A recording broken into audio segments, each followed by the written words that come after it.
시청자 여러분 안녕하십니까? 마켓 시그널 시작해 보도록 하겠습니다. 어제 우리 증시 양시장이 일제 하락하면서 거래 마감했습니다. 코스피는 1%, 코스닥은 2% 넘게 하락세 나타내는데요.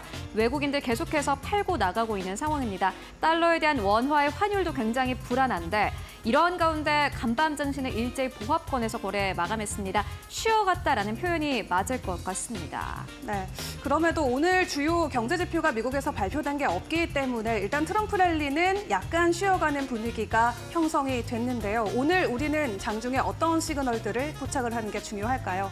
간밤 마무리됐던 뉴욕 증시 상황 꼼꼼하게 챙겨보도록 할 텐데요. 간밤 소식 확인해 볼까요? 네, 그러죠. 간밤 증시 3대 지수 일제히 이 보합권에서 거래를 마감을 했습니다. 마감 지수 상황부터 먼저 만나보고 가도록 하겠습니다. 먼저 다우존스 산업평균 지수입니다. 1% 가깝게 하락하면서 거래를 마감을 했습니다. 사실 장중 내내 하락세를 이어갔던 것은 다우존스 산업평균 지수가 유일했습니다. 계속해서 하락폭을 키워가는 모습을 보여주기도 했고요. 나스닥 지수 같은 경우에는 상승과 하락을 오고 가기도 했습니다.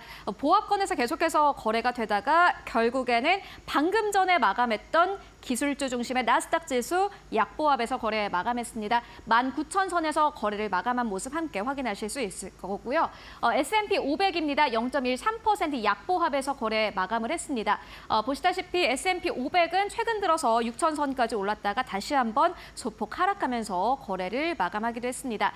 그렇다면 간밤 증시에서 어떠한 이슈가 있었을까요? 증시 마감 상황 조금 더 자세하게 만나보고 가도록 하겠습니다. 네, 일단 M7 기업들 같은 경우는 전반적으로 하락세가 나오기도 했습니다. 보시다시피 다우존스 산업평균 지수 하락하면서 거래 마감했고요. 나스닥 지수 하락했고 S&P 500도 6,000선까지 올랐다가 다시 한번 하락하는 흐름 보여주기도 했습니다. 이렇게 정리를 해봤습니다. 차익 실현과 관망이 혼재했던 하루였다. 이렇게 좀 정리를 해봤는데요. 아무래도 워낙 또 숨가쁘게 올라왔기 때문에 차익 실현을 하려는 그러한 투자자들이 좀 많았던 것으로 분석이 됩니다. 역시나 관망도 좀 나온 그러한 장이었는데요.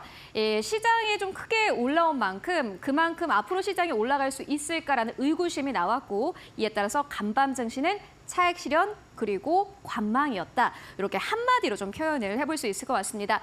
특히나 상징적인 어떠한 저항선에 부딪혔다라는 것도 문제가 될 것 같은데요. 다우존스 산업평균 지수는 44,000선, S&P 500은 6,000선에 현재 부딪힌 상황입니다.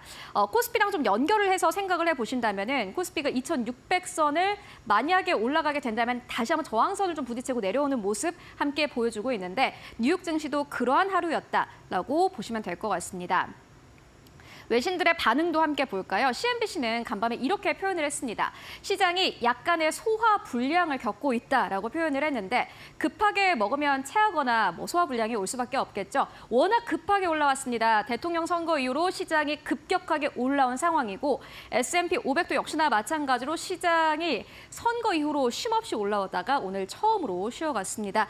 이러한 표현이 있었고요. 그리고 무엇보다 이번 주에 소비자 물가 지표인 CPI 지표 그리고 생산자 물가 지표인 PPI 지표가 함께 발표가 될 예정입니다. 시장에서 중요하게 생각하는 지표이니만큼 약간의 관망세가 있었다라고 해석을 해볼 수 있을 것 같고요. 시티그룹 측에서는 이렇게 이야기를 했습니다. S&P 500 그리고 러셀이 높은 수준에 있어서 차익 실현에 대한 위험이 높다라고 평가를 했는데 S&P 500은 워낙 탄탄한 기업들이 있다 이렇게 치지만은 러셀 2000 지수는 그만큼 차익 실현에 대한 욕구가 높아질 수밖에 없습니다. 이 기업들은 실적은 잘 안 나오고 있는 상황인데 이 트럼프 대통령 2기가 되면은 아무래도 이렇게 중소형주가 다시 한번 수혜를 보지 않겠느냐라는 기대감 하나만으로 올라왔기 때문입니다. 그렇기 때문에 차익 실현에 대한 욕구는 당연한 것이다 이렇게 보여지는데요. 그렇다면은 또 빅테크 기업들은 어떻게 이 거래를 마감을 했을까요? 함께 만나보도록 하겠습니다. 네, 먼저 마이크로소프트입니다. 보시다시피 1.3% 넘게 상승 탄력을 받았습니다. 전반적으로 AI 소프트웨어 쪽에서 최근 들어서 상승 탄력이 아주 강력하게 나오고 있는 그러한 장인데요. 어도비도 4.5% 넘게 상승세, 오라클도 0.24% 강보합에서 거래 마감을 했고요. 반도체 기업 같은 경우에는 약간 선별적으로 움직이는 흐름 보여주고 있습니다. 어제 시장에서도 필라델피아 반도체 지수가 전반적으로 하락하면서 거래를 마감을 했는데 간밤에는 보시다시피 엔비디아만 1.7% 넘게 상승하면서 거래를 마감을 했습니다. 이외 AMD 그리고 퀄컴과 같은 기업들은 대체적으로 2에서 3% 가까운 상승 하락 흐름을 보였고요. 애플입니다. 강보합에서 거래를 마감을 했고요. 있고요. 또 아마존도 1% 가깝게 상승하면서 거래 마감했습니다. 구글도 1% 가깝게 상승세, 알파벳 1% 가깝게 상승 탄력을 보였고 메타도 역시나 마찬가지로 0.4% 강보합에서 거래 마감했습니다. 테슬라는 6.6% 넘게 하락세 나왔고요. 또 비트코인이 사상 처음으로 이 9만 달러를 이제 돌파를 한 상황입니다. 암호화폐 관련주 간밤 시장에서 약간의 조정이 나오긴 했습니다만은 다시 한번 상승 탄력을 받아갈 수 있다라는 점 함께 확인해 보시면 좋을 것 같고요. 이어서 빅테크 소식들 조금 더 자세하게 만나보고 가도록 하겠습니다. 네, 먼저 테슬라입니다. 테슬라는 트럼프가 당선된 이후로 주가가 40%가 넘게 올라온 상황입니다. 그러니까 트럼프가 당선된 날 만약에 테슬라를 여러분들 매수하셨다면은 그날로부터 이 수익률이 거의 40% 가깝다 이렇게 좀 해석을 해볼 수 있을 것 같은데요.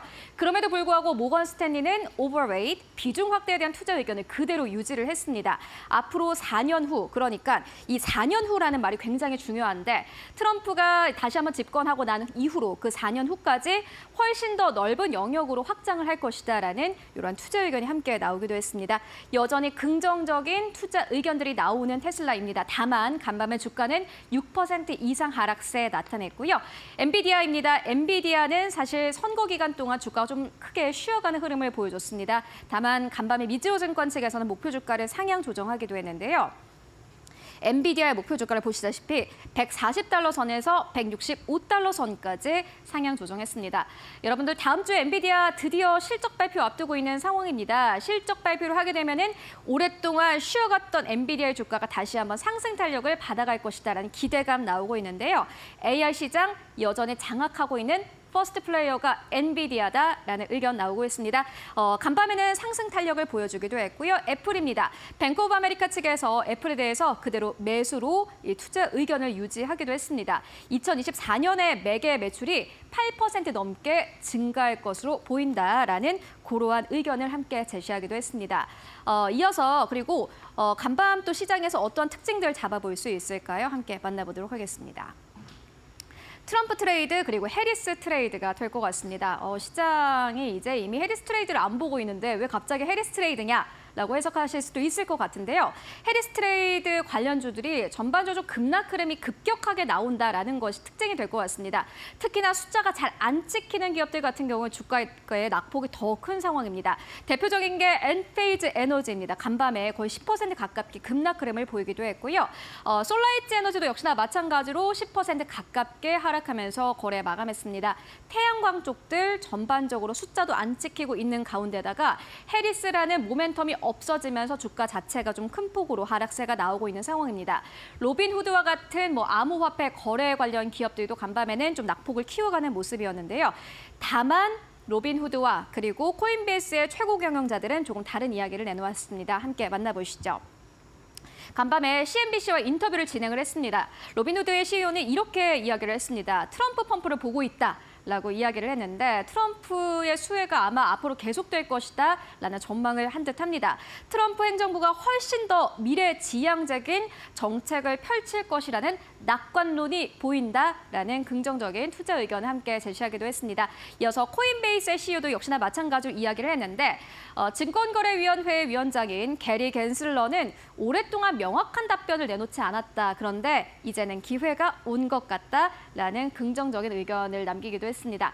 아마 이 말은 즉슨 결국에는 어느 정도의 법정에 대한 이런 빗장이 풀리고 이에 따라서 좀 규제가 완화되지 않겠느냐라고 해석을 해볼 수도 있을 것 같은데요. 주가는 어떻게 움직였을까요? 이어서 만나보도록 하겠습니다. 네, 보시다시피 M7 기업들은 간밤에는 전반적으로 상승하면서 거래를 마감을 했습니다. 먼저 테슬라 같은 경우 주가 약간 부진했습니다. 워낙 또 급하게 올라왔기 때문에 주가가 간밤에 6% 넘게 빠지면서 보시다시피 328달러 선에서 종가를 형성을 했고요. 이어서 만나보도록 하겠습니다. 엔비디아입니다. 엔비디아. 칩 관련 종목 중에서는 사실 거의 나홀로 상승하다시피 했는데 보시다시피 주가가 2% 넘게 상승하면서 148달러 선까지 올라간 상황입니다. 대체적으로 목표 주가는 160달러 선에서 180달러 선으로 보고 있는 상황이고요. 다음 주에 엔비디아가 실적을 발표한 이후로 주가는 어떻게 움직일지 함께 확인해 보시면 좋을 것 같습니다. 마지막으로 애플의 주가 흐름도 함께 만나보고 가시죠. 네, 애플 같은 경우에는 보합권에서 거래 마감했습니다. 224달러 선에서 종가를 형성했습니다. M7 기업들 가운데서는 테슬라가 나홀로 하락하면서 거래를 마감을 했고요. 앞서서 만나봤던 암호화폐 관련주들도 함께 만나보도록 하겠습니다. 먼저 로빈후드입니다. 로빈후드도 역시나 마찬가지 주가가 좀 급격하게 올라온 상황입니다. 결국에는 장 막판에는 상승으로 전환을 하면서요. 0.6% 넘게 상승하면서 33달러 선에서 거래를 마감을 했습니다. 암호화폐, 비트코인의 가격이 다시 한번 사상 최고치를 경신한 가운데 거래소 쪽도 역시나 마찬가지로 상승 탄력을 보여주기도 했고요. 이어서 코인베이스의 주가 흐름 함께 만나보도록 하겠습니다. 역시나 마찬가지로 암호화폐 거래소입니다. 암호화폐 가격이 이렇게 활황을 띠게 되면 거래소의 거래량이 늘어나게 되겠죠. 그렇게 되면은 수수료 수익이 증가할 수밖에 없습니다. 코인베이스 다만 1.5% 넘게 하락하면서 319달러 선에서 거래를 마감을 했습니다. 트럼프 트레이드에 따라서 급격하게 올라왔던 로빈후드, 코인베이스 약간 주가가 좀 엇갈리는 흐름 보여주기도 했고요. 엔페이즈 에너지 만나보도록 하겠습니다. 주가가 좀 크게 빠졌습니다. 5.6% 넘게 하락하면서 거래 마감했고요. 이뿐만이 아니라 솔라이츠와 같은 기업들은 10% 가깝게 하락세 나타내기도 했습니다. 태양과 관련 ETF도 평균적으로 5에서 6% 가깝게 하락세 나왔는데 오늘 한국 증시에서 신재생 쪽 함께 확인을 해보시면 좋을 것 같습니다. 이어서 오늘 또 뉴욕 증시에서 실적을 발표한 기업들도 꽤나 많습니다. 이어서 만나보실까요? 네, 실적을 발표한 기업들 가운데 가장 첫 번째로 볼 기업은 홈디포입니다. 홈디포의 실적을 시장에선 꽤나 오랫동안 기다렸습니다. 부동산의 앞으로 경기가 어떻게 될까를 홈디포의 가이던스를 통해서 알아볼 수 있었는데 일단 실적 자체는 좋았습니다. EPS도 괜찮았고요. 매출도 전년 동기 대비해서 6.6% 넘게 증가한 것으로 나타났습니다. 전망치도 함께 상향 조정됐는데 홈디포의 CEO는 이렇게 이야기를 했습니다. 거시 경제적인 불확실성이 여전하다. 라는 의견을 남겼고요. 실적 좋았는데 이렇게 CEO가 약간 불안한 발언을 내놓으면서 주가는 살짝 밀리면서 거래를 마감을 했습니다. 다만 큰 폭의 하락은 아니었고요. 보합권 정도에서 거래를 마감을 했습니다. 두 번째로는 쇼피파이입니다. 미국의 전자상거래 업체도 한국과 마찬가지로 힘든 거는 똑같은데 쇼피파이가 이번에 괜찮은 실적 발표했습니다. 매출이 급증한 것으로 나타났고요. 4분기 매출이 앞으로 20%대 중후반의 성장률을 전망한다. 라는 의견을 남기기도 했습니다. 보시다시피 주가가 좀 크게 올라간 흐름 보여줬고요. 타이슨 푸드도 역시나 마찬가지로 실적을 발표를 했습니다. 소고기와 닭고기 쪽에서 판매가 크게 늘어났다고 합니다. 돼지고기 쪽의 판매율이 좀 저조했는데 이를 상쇄시킬 만한 소고기와 닭고기 판매가 증가한 부분을 함께 확인할 수 있었고요. 주가 함께 당연히 올랐습니다. 이어서 텐센트 뮤직입니다. 미국 증시에 상장된 중국 기업들의 주가 흐름 여러분들 함께 확인을 해보실 필요가 있을 것 같습니다. 간밤에 또 분석 기사도 꽤나 많이 나왔는데 텐센트 뮤직이 실적을 발표를 했습니다. 서비스 사업의 수익이 23.9% 감소했다라고 밝혔고요. 주가 함께 하락세 나타내기도 했습니다. 이어서 라이브 네이션 엔터테인먼트입니다. 콘서트를 개최하는 그러한 업체인데요. 이번에 1억 4,400만 장의 티켓을 판매했다라고 밝혔고요. 더 큰 2025년으로 향하고 있다. 라는 이러한 의견을 내면서 보시다시피 주가 상승 탄력을 보였습니다. 이어서 온홀딩입니다. 운동화 업체로 굉장히 유명한 기업이기도 합니다. 요즘 사실 이 MZ 세대에서는 온홀딩스의 이 운동화를 신지 않으면은 사실 트렌드에 따라가지 못한다라고 이야기가 나올 정도로 굉장히 핫한 운동화 브랜드를 가지고 있는 그러한 기업인데요. 그런데 매출은 괜찮았습니다만은 주당 순이익, EPS 쪽에서 소폭의 하회가 나왔습니다. 시장은 싸늘했고요. 주가가 함께 하락세를 보이기도 했습니다. 그렇다면 주가는 어떻게 움직였을까요? 주가 흐름도 함께 만나보고 가도록 하겠습니다. 네, 보시다시피 홈디포의 주가 1% 넘게 하락하면서 403달러 선에서 거래를 마감을 했고요. 이어서 쇼피파이입니다. 쇼피파이의 주가는 보시다시피 주가 상승 탄력을 보이면서 거래를 마감을 했습니다. 긍정적인 실적을 발표를 했고요. 하루 만에 21% 넘게 상승 탄력을 보였습니다. 이어서 텐센트 뮤직 함께 만나보시죠. 부진한 실적과 함께 주가 5% 넘게 내리면서 거래를 마감을 했습니다. 온홀딩 함께 만나보도록 하겠습니다. 온홀딩의 주가 약보합권에서 52달러 선에서 종가를 형성을 했습니다. 이어서 마지막 특징주들 조금 더 만나보고 가실까요? 네, 먼저 보잉입니다. 보잉 같은 경우에는 뭐 전체적으로 여러 가지 의견들이 나오기도 했고요. 허니웰도 마찬가지입니다. 허니웰도 역시나 마찬가지로 이번에 분사를 하겠다라고 밝히면서 전반적으로 조금 주가가 상승 탄력을 보이기도 했습니다. 월마트도 역시나 마찬가지로 상승 탄력을 보였고 지미 버노바는 CEO가 이렇게 얘기를 했습니다. 해상 터빈의 주문을 보류하겠다라고 밝히면서 주가 전반적으로 하락세 나왔고요. 센티널1, 도이체방크가 투자 의견을 매수로 상향하기도 했습니다. ILC 같은 경우에는 CEO가 안제에 대해서 분사를 고려 중이다라고 밝히면서 주가가 전반적으로 하락세를 나타내기도 했습니다. 그렇다면 주가는 어떻게 움직였을까요? 함께 만나보도록 하겠습니다. 네, 보잉 같은 경우에는 여객기 인도 대수가 발표가 됐는데 부진했습니다. 이와 함께 주가가 2.5% 넘게 하락하면서 거래를 마감을 했고요.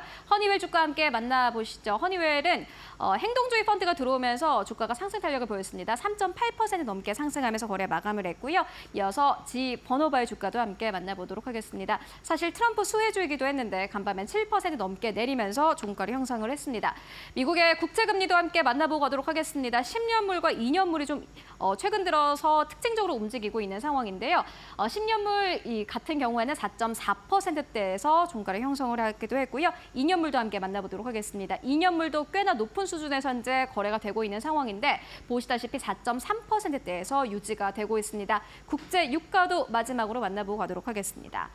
네, 국제유가 같은 경우에는 간밤에 68달러 선에서 종가를 형성했습니다. 이렇게 글로벌 마감 상황 함께 만나보고 왔습니다.